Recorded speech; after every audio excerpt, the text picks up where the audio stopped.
Retour à question d'actualité sur les ondes de Radio-VM en compagnie de Jean-Philippe Trottier. Et retour aussi sur la victoire de Jean-François Lisée qui est devenu chef du Parti québécois le 7 octobre dernier alors que peu le donnaient vainqueur au début de la campagne.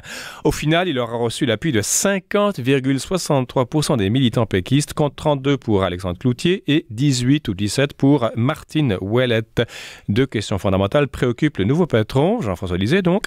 L'élection, que dis-je, l'identité et le référendum. Le point avec Simon-Pierre Savard-Tremblay, sociologue, essayiste, chroniqueur à l'émission et président de Génération Nationale. Simon-Pierre, bonjour. Bonjour. Alors, voilà, deux grosses idées. L'identité avec la laïcité, je ne l'avais pas dit, et il s'est engagé à ne pas tenir de référendum pendant le premier mandat. Oui. C'est par stratégie. Mais c'est le seul avec Martine Ouellette, par contre, qui avait un échéancier qui disait « il y en aura un ». Quand on suit la ligne de M. Cloutier, par exemple, il était question de dire nous allons voir 6 mois à l'avance ce que nous faisons avec le référendum dans le prochain mandat. Donc, ça peut vouloir dire, finalement, c'est une position qui revient à s'en remettre à son pif.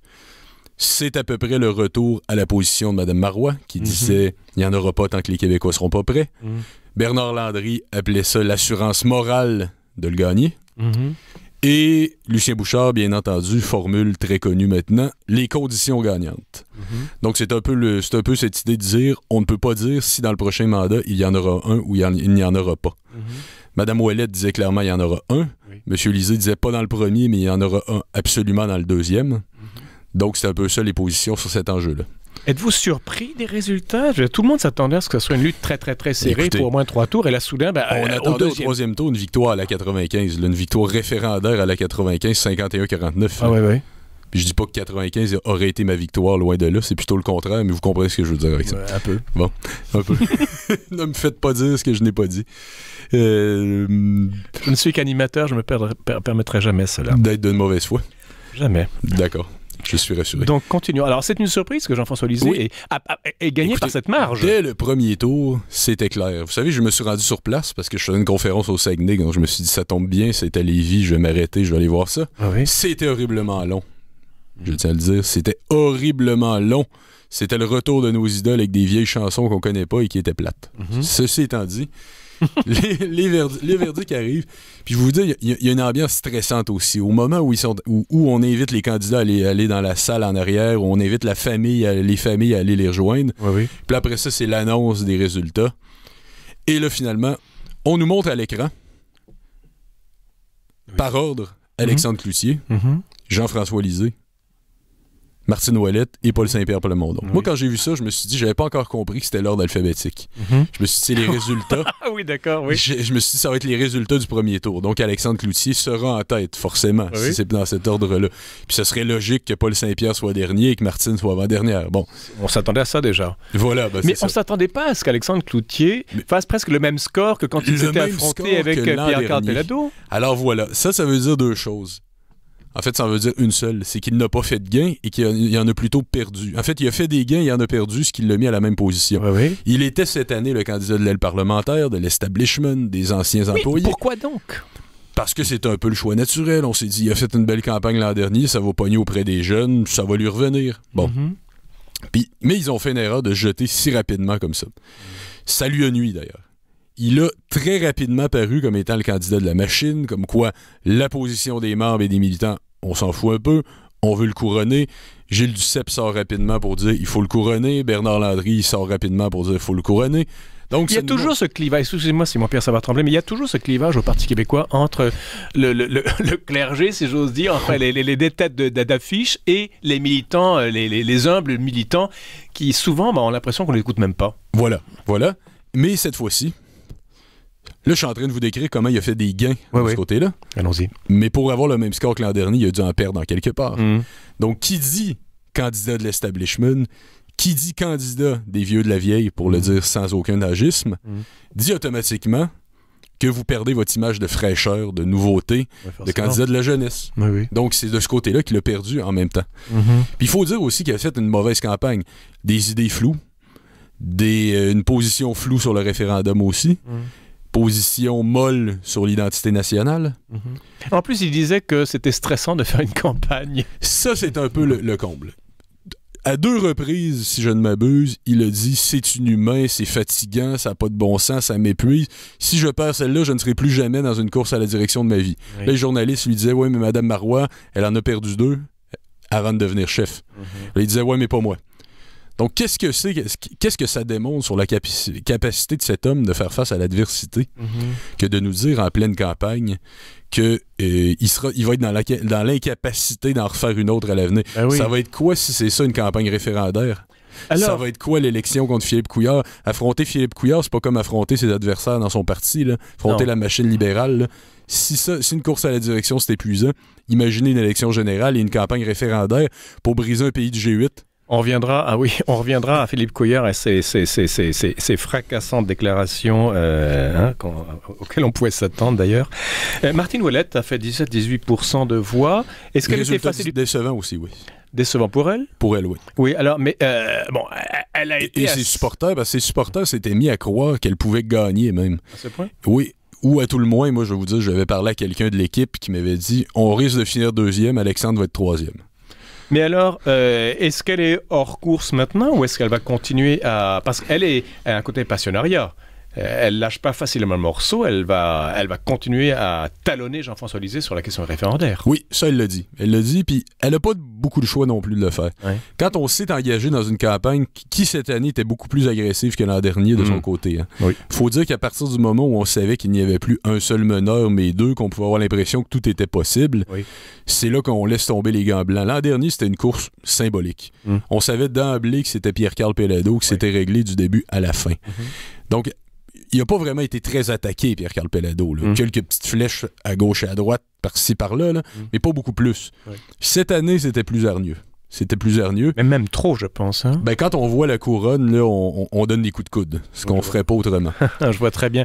Donc, Martine Saint-Pierre, elle reste quand même... Martine Ouellette. Ouellette, pardon. Je parlais... non. Avec ces noms composés, Simon-Pierre Savard-Tremblay, je commence à m'y perdre. Donc, elle reste... D'accord, JPT. Elle va être comme la conscience, si vous voulez, référendaire pure et dure du Parti québécois. En tout cas, je sais pas si elle va le faire, mais elle s'est engagée pendant sa campagne à la direction à le faire. Elle a dit, si je perds, il va y avoir un congrès, les membres décideront, je vais porter ma position. Les voix de Paul Saint-Pierre Plamondon ont été reportées majoritairement, je pense, sur Jean-François Lisée. Écoutez, si on fait un calcul rapide, il a eu près de 7%. Alexandre Cloutier a augmenté de 2 points. Oui. Je vous parle entre le premier et le deuxième tour. Oui. Jean-François Lisée de 3 points. Oui. Ah, OK. Pas plus. Et Martine Ouellette de 1 point. Puis probablement des votes annulés par la suite. Et donc, Paul Saint-Pierre Plamondon, il disparaît du paysage ou il... Est-ce qu'on sait qu'on connaît un peu ses attentions? Il était assez clair, Jean-François Lisée a dit dans son discours de victoire, c'est la révélation politique de l'année, et pas seulement au Parti québécois. Je pense qu'il est très clair que Paul Saint-Pierre Plamondon a gagné son pari, lui qui attirait pourtant la méfiance au tout début, à cause de sa bizarre de position référendaire de peut-être dans le deuxième mandat. À cause aussi de son groupe des orphelins politiques qu'il avait fondé. C'était pas un indépendantiste, là. C'était pas un indépendantiste, Paul Saint-Pierre Plamondon. C'est quelqu'un qui voulait un fédéralisme renouvelé. Il avait même fondé Génération d'idées, un groupe sans position sur la question nationale, avec Mélanie Joly, qui n'est pas une indépendantiste non plus. Ah bon? Ah bon? Elle est pour l'indépendance du Canada, non? Encore là, c'est dur à dire quand on écoute ses commentaires sur la monarchie, mais c'est une toute autre histoire. Alors, donc... Paul Saint-Pierre Plamondon a réussi son pari d'être adopté par le PQ. Tant mieux. Beaucoup se disent, on a enfin recruté quelqu'un qui n'était pas de nos rangs, qui n'était pas de la frange que d'habitude on drague efficacement. Donc, regardez, je fais une prédiction sur vos ondes. Il sera candidat pour le Parti québécois en 2018. Parfait. Simon-Pierre Savard-Tremblay, donc... C'est même pas audacieux de le dire, d'ailleurs. Là. Bon, écoutez, alors Donc, je peux me permettre de parier 1 000 $. Très bien. Alors, écoutez, même plus. Alors, écoutez, on a eu un quadrige, et maintenant, le problème, c'est que c'était 4 chevaux qui tiraient à U et à Dia, enfin, dans des directions opposées, dans bien des cas. Jean-François Lisée va devoir refaire l'unité de toutes ces tendances, toutes ces factions. C'est pas facile, le Parti québécois, en général. C'est pas facile. C'est pas un parti qui est facile à gérer. Je ne crois pas pour autant, par contre, au mythe, puis je dis bien au mythe du parti qui avale ses chefs. Oui, on dit ça souvent du Parti québécois. On dit ça souvent, venant de la fameuse formule, vous savez, de la révolution qui avale ses enfants. Moi, je n'y crois pas. Je ne crois pas que ça soit si vrai que ça. Effectivement, beaucoup de chefs se sont cassés la gueule, mais c'est avant tout parce que ces chefs-là étaient investis d'une mission qui n'était pas simplement celle de gouverner le Québec. C'était pas... Être le Parti libéral, ça doit être facile. C'est tu gagnes ou tu gagnes pas. Ça s'arrête là. Là, c'est d'aller plus loin. C'est de tirer le Québec vers le haut, vers l'indépendance pleine et entière. Oui, tout à fait. Avec une histoire, l'histoire qu'on a en plus, c'est pas facile. Mais c'est certain que quand on regarde le temps que les chefs ont passé, vous savez quel est le dernier premier ministre péquiste qui a fait un mandat majoritaire au complet au gouvernement? Dites-le moi. René Lévesque. Donc ça fait longtemps. Hein? Oui, ça fait longtemps. Et qu'allais-je dire maintenant? Option nationale, ils sont encore pas dans le placard, dans le paysage. Alors là, oui. Sol Zanetti, dans ces derniers jours, nous dit il y a un passage massif de gens du PQ vers Option nationale. On l'entend, il nous le dit, il nous le martèle. C'est dur à voir si c'est... c'est dur à dire si c'est véritablement si c'est un spin ou si c'est vrai. Ça, c'est l'éternelle question. Moi, je crois que il s'agit plutôt de membres d'options nationalistes qui avaient pris leur carte du PQ pour Martine Ouellette, qui avaient l'espoir que Martine Ouellette devienne chef du PQ, et qui là, une fois que ça est fait, tout simplement disent notre engagement au PQ ne se poursuivra pas. Je pense pas que ça soit qu'il y ait véritablement des péquistes pur jus qui passent à Option nationale massivement. Bon, ça, c'est maintenant du côté du Parti québécois. Philippe Couillard ne s'est pas privé de déclaration. Alors, laissez-moi vous citer une citation. C'est le propre d'une citation, c'est d'être cité, oui, évidemment, oui. C'est logique. Hein, n'est-ce pas? Même tautologique. Alors, il parle d'une sorte de nationalisme d'assiégé, de nationalisme de peureux, essentiellement, des gens qui ne veulent pas faire face à la diversité, qui préfèrent que le Québec reste replié sur lui-même. On le voit aux États-Unis, on le voit en Europe. C'est un mouvement foncièrement négatif pour l'humanité. Est-ce qu'à un moment donné, il avait parlé d'extrême droite, enfin la tentation de repli, etc. Et donc, forcément, on ne peut pas s'attendre à, comment vous dire, dès qu'un parti veut parler d'identité, de référendum, ça suscite des cris d'orfraie, d'hystérie du côté de l'autre camp. Est-ce que ces commentaires vous surprennent? Je vais vous dire, ça ne me surprend pas venant de lui, mais ce qui est d'autant plus surprenant, c'est qu'ils le disent en Europe. En Islande, hein, c'est ça? Il le dit aux médias européens, envoie le message, vous savez, les populistes d'extrême droite que vous connaissez sur votre continent, nous en avons, nous aussi, chez nous. Et donc, il me semble que d'habitude, quand on est à l'étranger, on n'est pas là de manière partisane, on représente l'État du Québec, donc tout le monde qui y est, on est solidaire de tous, puis on se contente, quand un de nos adversaires vient d'être élu à la direction d'un parti, on se contente de le féliciter, me semble-t-il, puis on essaye de laisser miroiter qu'on a une grande démocratie chez nous et que c'est un débat respectueux.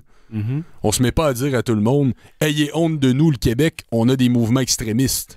Justement, quand Philippe Couillard a été intronisé en mai 2014, il avait fait un discours d'ouverture, il avait dit qu'il fallait instaurer un nouveau ton en politique québécoise et un ton empreint de, je cite, respect réciproque et d'écoute. Il y a, dit-il, des différences marquées sur certains enjeux, cela est sain, nécessaire, mais souvenons-nous que lorsque l'on tente de rabaisser l'autre, c'est souvent soi-même que l'on ternit. Propos de Philippe Couillard, je pense que j'ai repris sur le site de Devoir. Il en a pas donné exemple. En effet. En effet, mais vous savez, dans ce type dans ce type de courant-là, tel que représenté par Philippe Couillard, on est toujours ouvert à tous, sauf à ses adversaires. Parce que ses adversaires, ceux qui ne sont pas ouverts à l'ouverture, pour reprendre leur sophisme absolu, sont forcément des tarés, des renfermés. On a même l'étiquette de phobie. C'est une maladie, là, carrément. Là. C'est une phobie. Une phobie, c'est une maladie. C'est dans le DSM. La plupart des phobies sont dans le DSM, je ne me trompe pas. Donc, islamophobe, xénophobe.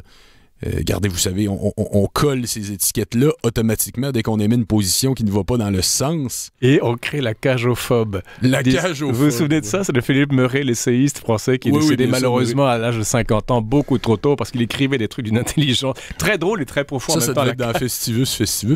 Sans doute, je sais pas. En tout cas, Festivus. En tout cas, Philippe Murray, M-U-R-A-Y, c'est un auteur qu'il faut vraiment lire. La cagophobe. Cagophobe. Oui, alors justement... beaucoup de ceux qui n'aiment pas le référendum, enfin même pas qui ne l'aiment pas, mais qui le vomissent carrément, c'est toujours le même argument. C'est toujours le même argument, qu'il soit fondé ou pas, c'est pas à moi de le dire, mais on a l'impression d'une pauvreté d'argumentation de l'autre côté. Oui, mais regardez. Si tant est que c'est un argument. Le sophisme à propos du référendum. Puis moi, regardez, j'ai écrit un livre là-dessus il y a 2 ans. Je suis pas un fan du référendum qui serait le porteur du grand soir puis de tout le messianisme qui nous mènerait à l'indépendance. Je pense que faire l'indépendance, c'est politique. Ça va prendre des politiques. Ça va se faire par un processus. Ça va pas se faire en un grand soir. Non, évidemment. Ça va pas se faire après d'éternels débats où on va déterminer si le 3e lundi du 4e mois est le moment optimal pour capturer l'opinion publique. D'ailleurs, c'est l'avis de Jean-François Lisée qui veut d'abord un bon gouvernement. Le premier mandat... En octobre 2018, éventuellement. Oui, ça, son engagement est clair là-dessus. Mais il insiste sur le bon gouvernement et sur le côté administratif. Oui. Ça c'est autre chose. Évidemment, il est très clair là-dessus. On verra aussi ce qu'il mettra dans ce programme de gouvernement-là. Mm-hmm. On verra s'il est prêt à sortir un petit peu du cadre provincial pour mener le Québec à un nouveau rapport de force. Oui. Ceci étant, que je vous disais, donc, je ne suis pas fan du référendum comme moment qui porterait en lui-même toute la création d'un pays, comme si ça se réglait en un seul grand soir. Oui. Mais, ceci dit, c'est quoi l'idée d'avoir peur, une phobie, justement, moi je vais l'utiliser, le mot, là. C'est quoi l'idée d'avoir une phobie d'une consultation? Donc, finalement, le message des libéraux, c'est oublier notre bilan déplorable, nos scandales de corruption et tout ce que vous voulez. Mm-hmm. Oublier qu'on n'a pas tenu nos promesses. Projecteur sur le Parti québécois et le référendum. Oubliez tout ça parce qu'eux vont peut-être vous consulter. Eux vont peut-être vous demander votre avis. Mm-hmm. Je sais pas si on se rend compte comment c'est ridicule. Ils ont une clientèle bien particulière aussi, les libéraux. Simon-Pierre Savard-Tremblay, le temps passe très vite. Jean-François Lisée est quand même un très bon débatteur et un très bon parlementaire. Oui. Donc, il fera un très bon chef d'opposition. Je crois que sa seule présence va changer la donne. Vraiment. Oui. Donc, on se prépare à des années intéressantes. Oui, absolument. Le moment Lisée, actuellement, est déjà intéressant. Il fait déjà couler beaucoup d'encre. Ah oui, hein? Déjà, d'avoir su... faire mentir les pronostics, c'est déjà impressionnant en soi. Vrai? Mais beaucoup de péquistes se disent quelqu'un qui est capable de passer de 4% d'intention de vote à la victoire, c'est quelqu'un qui est capable de retourner un contexte de bord. C'est exactement ce qu'il nous faut. Et donc, l'option indépendantiste peut remonter aussi vite que ça. Attention, il va avoir il a le fardeau de la preuve maintenant. C'est dans sa cour que ça se passe. Simon-Pierre Savard-Tremblay, merci infiniment pour ces propos sur Jean-François Lisée, nouveau patron du Parti québécois, disais-je. Voilà, c'est la québécois, vous avez dit? Arrêtez, Simon-Pierre. Non, j'ai mal compris. Hein. Lavez-vous les oreilles. Voilà, c'est la fin de l'émission. Demain, le prix Justice Imaginative et une incursion dans l'histoire ancienne de la faculté de médecine de l'Université Laval. À la régie, Daniel Fortin, ici Jean-Philippe Trottier. Merci beaucoup de votre fidélité. Je vous invite entre-temps à rester à l'antenne de Radio VM.